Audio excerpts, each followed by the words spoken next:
Students, ನಾವು last ಕ್ಲಾಸಲ್ಲಿ recovery stage ಬಗ್ಗೆ ಮಾತಾಡ್ತಿದ್ವಿ. ಈಗಿನ ಕ್ಲಾಸಲ್ಲಿ ನಾವು ಫೀಚರ್ಸ್ ಆಫ್ ರಿಕವರಿ ಸ್ಟೇಜ್ ಬಗ್ಗೆ ಮಾತಾಡೋಣ. ಈ ರಿಕವರಿ ಸ್ಟೇಜ್ ಅಂತ ಹೇಳಿದ್ರೆ all business activities are rising towards the normal level ಕಡೆಗೆ ಎಲ್ಲ ಔಟ್ಪುಟ್ ಆಗಿರ್ಬೋದು, ಇನ್ಕಮ್ ಆಗಿರ್ಬೋದು, ಎಂಪ್ಲಾಯ್ಮೆಂಟ್ ಆಗಿರ್ಬೋದು, wages, prices, profits, this starts rising towards the normal level ಆಗಿರುತ್ತೆ. ಸೊ ನೋಡಿ ಫೀಚರ್ಸ್ ಆಫ್ ರಿಕವರಿ ಸ್ಟೇಜ್ ಹೇಗಿದೆ ಅಂತ. The level of output, income, employment, wages, prices, profits starts rising. ಅಂದರೆ ಎಲ್ಲ ಎಕನಾಮಿಕ್ ಆ್ಯಕ್ಟಿವಿಟೀಸು ನಾರ್ಮಲ್ ಲೆವೆಲ್ ಕಡೆಗೆ ಮುಖ ಮಾಡಿರ್ತವೆ. ನಿಧಾನಗತಿಯಲ್ಲಿ, ಮಂದಗತಿಯಲ್ಲಿ ಅವು ಸಾಗ್ತಾ ಹೋಗ್ತವೆ. ಅಂದರೆ GDP ಏನಾಗುತ್ತೆ, ಸ್ಲೋಲಿ ಇನ್ಕ್ರೀಸ್ ಆಗ್ತಾ ಹೋಗುತ್ತೆ, ನಿಧಾನವಾಗಿ ಇನ್ಕ್ರೀಸ್ ಆಗುತ್ತೆ. ಸೊ ಏನಾಗುತ್ತೆ ಅಂತ ಹೇಳಿದ್ರೆ ಡಿಪ್ರೆಷನ್ ರಿಕವರಿಯಾಗಿ ಟರ್ನ್ ಅಪ್ ಆಗುತ್ತೆ, ರಿಕವರಿ, ಫುಲ್ ಎಂಪ್ಲಾಯ್ಮೆಂಟ್, ಬೂಮ್, ಈ ಥರ ಇನ್ಕ್ರೀಸ್ ಆಗ್ತಾ ಹೋಗ್ತಾ ಇರುತ್ತೆ. Next second feature of the recovery stage ಅಂತ ಹೇಳಿದ್ರೆ rise in dividends induce the producer to make fresh investment proposals in stock market.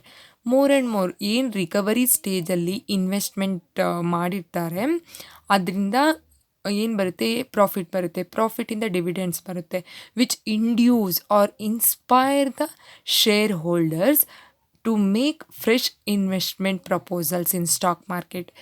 ಏನೆಲ್ಲ ಇನ್ವೆಸ್ಟ್ಮೆಂಟ್ ಮಾಡಿರ್ತಾರೆ ಅದರಿಂದ ಜಾಸ್ತಿ ಡಿವಿಡೆಂಡ್ಸ್ ಬರುತ್ತೆ. ಇನ್ಕ್ರೀಸಿಂಗ್ ಡಿವಿಡೆಂಡ್ಸ್ ಆದ್ದರಿಂದ which also attracts fresh investment ಅಥವಾ ನ್ಯೂ ಇನ್ವೆಸ್ಟರ್ಸ್ನ ತನ್ನ ಕಡೆ ಸೆಳೆಯೋ ಹಾಗೆ ಈ ರಿಕವರಿ ಸ್ಟೇಜು ಮಾಡುತ್ತೆ.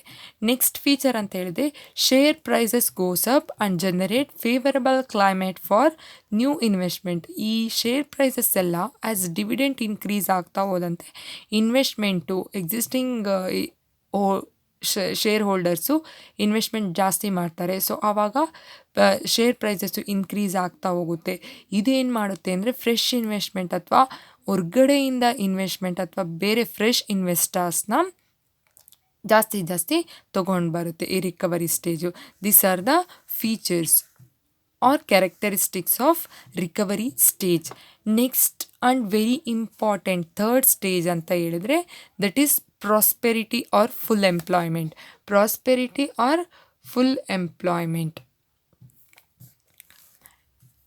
ಈ ಫುಲ್ ಎಂಪ್ಲಾಯ್ಮೆಂಟ್ ಅಥವಾ ಪ್ರಾಸ್ಪೆರಿಟಿ ಪೀರಿಯಡಲ್ಲಿ ಏನಾಗುತ್ತೆ ಅಂತ ಹೇಳಿದ್ರೆ all economic activities are equal to normal level or higher then the normal level. ಈ ಪ್ರಾಸ್ಪೆರಿಟಿ ಪೀರಿಯಡಲ್ಲಿ all economic activities are equal to normal level ಆಗಿರುತ್ತೆ or higher then the normal level ಆಗಿರುತ್ತೆ.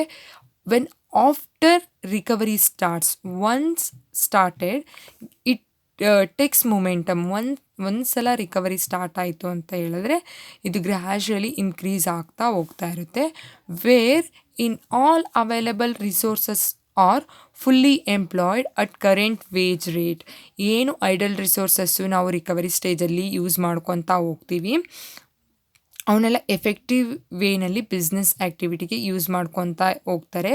ಎಷ್ಟು ಅವ್ರಿಗೆ ರಿಕ್ವೈರ್ಡ್ ಇರುತ್ತೋ ಅಷ್ಟು ಹ್ಯೂಮನ್ ರಿಸೋರ್ಸಸ್ನ ಅವರು ಬಿಸ್ನೆಸ್ ಆ್ಯಕ್ಟಿವಿಟಿಗೆ, ಪ್ರೊಡಕ್ಷನ್ ಆ್ಯಕ್ಟಿವಿಟಿಗೆ, ಕರೆಂಟ್ ವೇಜ್ ರೇಟ್ಗೆ ಹೈಯರ್ ಮಾಡ್ಕೊತಾರೆ ಅಥವಾ ರೆಕ್ರೂಟ್ ಮಾಡ್ಕೊತಾರೆ. That is fully employed at current wage rate and economy reaches full employment. Full employment in the sense ಅಲ್ಲಿ ಯಾರೂ ಅನ್ಎಂಪ್ಲಾಯೀಸ್ ಇರೋಲ್ವಾ ಅಂತ ನೀವು ಬೇಕಿದ್ದರೆ ಕ್ವಶನ್ ಕೇಳ್ಬೋದು.